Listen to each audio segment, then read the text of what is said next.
Eu quero repartir com vocês um texto hoje que eu já preguei isso aqui, mas Deus insistiu comigo para falar sobre isso, então eu quero trazer para vocês novamente, no livro de João, capítulo 11, versículo 14, tem uma informação ali muito interessante, que vai ser a base para nós aqui. O livro de João, o Evangelho de João, ele foi um dos últimos evangelhos a serem escritos. O primeiro foi o Evangelho de Marcos, e o João foi o último, mais ou menos quase 30 anos depois. Então ele traz muitas informações que até nos outros evangelhos não tem. Por exemplo, essa história da morte de Lázaro, a gente só encontra nesse evangelho. Então, o Evangelho de João, capítulo 11, versículo 14, diz o seguinte: então lhes disse claramente, Jesus estava falando, Lázaro morreu. Jesus estava ali, ou aquela família, diante de uma situação que colocava um ponto final. Lázaro morreu. E quando você fala assim, morreu, você dá essa notícia, sabemos nós que não há, salvo determinadas situações, há uma coisa que se finda ali, que se encerra ali, não tem como dar continuidade. Então, hoje, olhando para a nossa vida, hoje, esse morreu, está falando stop. Já brincou de stop? Stop. Está todo mundo correndo, aí você, stop. Todo mundo tem que ficar parado. Até que tem alguém lá, o anjo lá, que vai lá, toca em você, ou o duro ou mole, que é da minha época, e aí você pode correr novamente. Stop. Paralisou. Não pode fazer mais nada. Seus sonhos foram embora. Tudo aquilo que você tinha planejado, as suas expectativas que você tinha para você mesmo, para outras pessoas, para sua família, tudo para, tudo finaliza, tudo fala assim, mano, perdi. Parece um ônibus que passou e você fala assim, já era, já foi. Seu futuro, seus relacionamentos. Tem gente que está nesse stop, sabe? Familiar, ela não tem mais como resolver, entre pais e filhos, entre filhos e pais, marido e mulher. Parece que chegou numa morte, num stop, não tem mais como avançar, se findou ali. Tudo que ele pensou e não fez, no caso de Lázaro, era que tinha morrido, ali se encerrou, ali se interrompeu.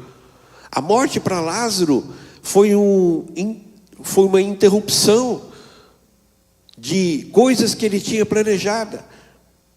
Tudo que ele fez, ele conseguiu fazer.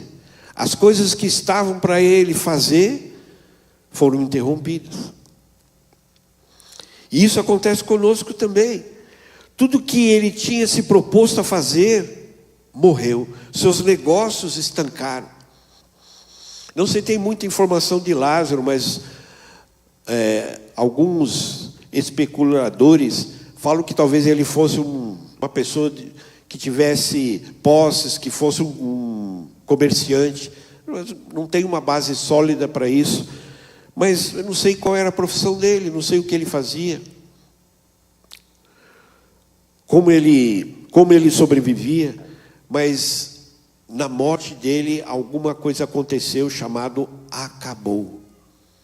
Acabou. E sabe que, às vezes a gente comenta assim, poxa, mas como que foi isso?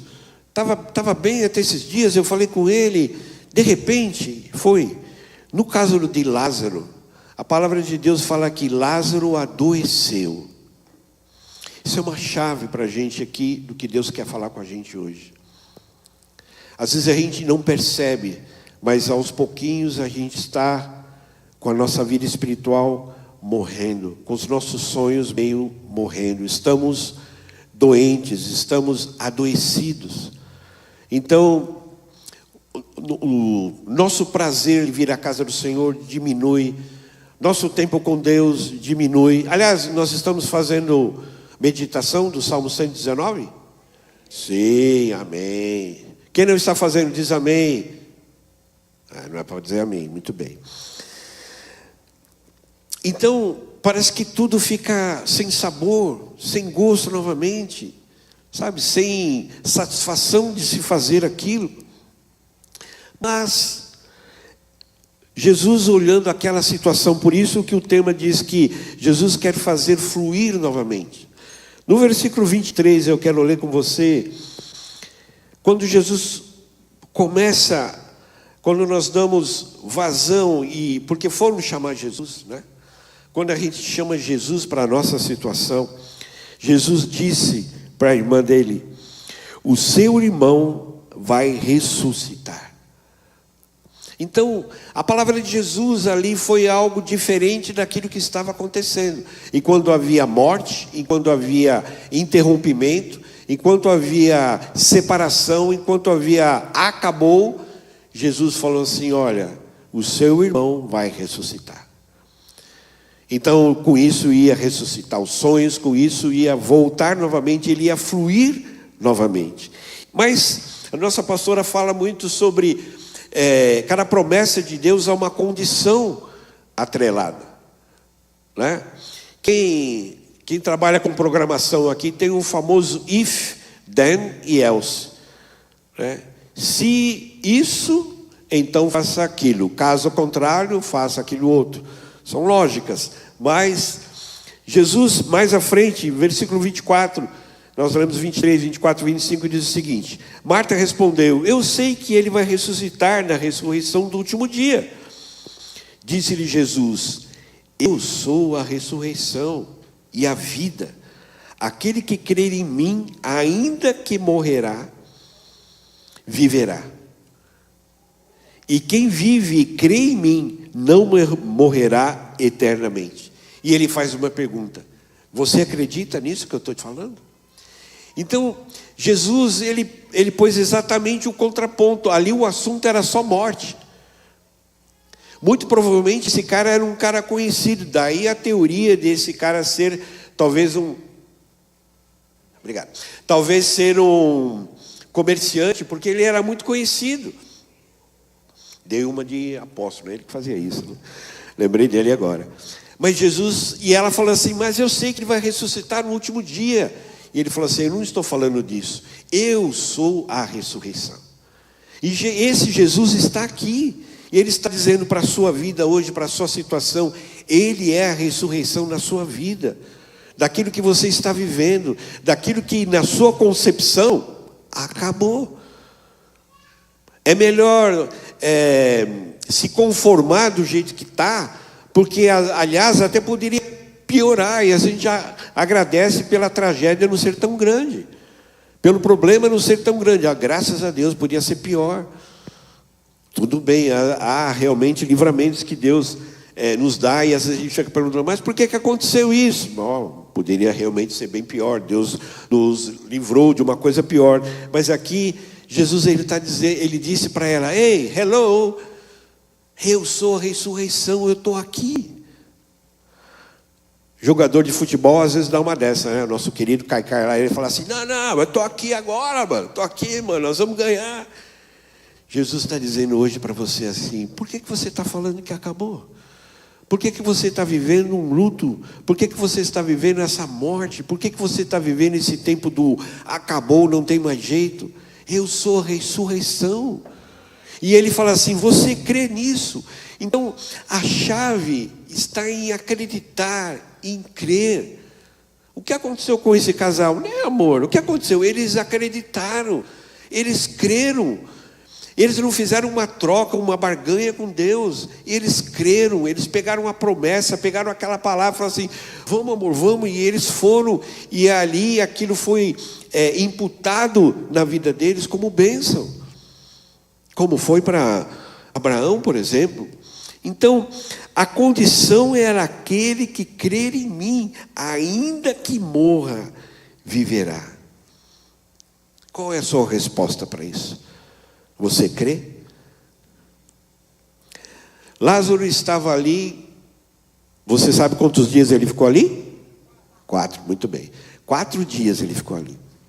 Para os judeus, A partir do quarto dia, já era considerado um processo de decomposição. Já era assim, um findar realmente, uma coisa assim, falar, irmão, já está faltando pedaço, já não dá mais.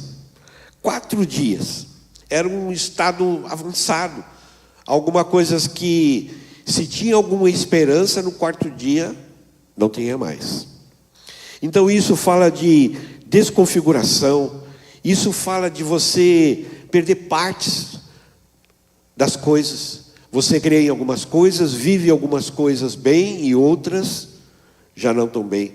De consumir totalmente sem esperança, paralisado para sempre. Mas já cheira mal. Ou seja, a evidência daquilo que estava realmente morto, que não tinha mais nenhuma possibilidade, estava até no odor. Quando Jesus chega ali, as irmãs falam assim, cara, mas você vai tirar essa pedra daí? Mas mestre, já é o 4º dia, já está cheirando mal, não mexe com isso não, deixa quieto, deixa do jeito que está. Mas, versículo 43, versículo 40 ainda, lá no 40 diz o seguinte, disse-lhe Jesus, não lhe falei que se você cresce, veria a glória de Deus? Há um respaldo para quando você crê. Mas e se eu crer e não acontecer nada? Versículo 40 responde para você, não te falei que se você cresce, veria a glória de Deus? É possível experimentar os milagres, é possível experimentar o sobrenatural, mas para isso a gente precisa crer. Para isso a gente precisa lançar a nossa fé. Crer é pensar no contrário do que as coisas estão indo. E a gente tem dificuldade para crer.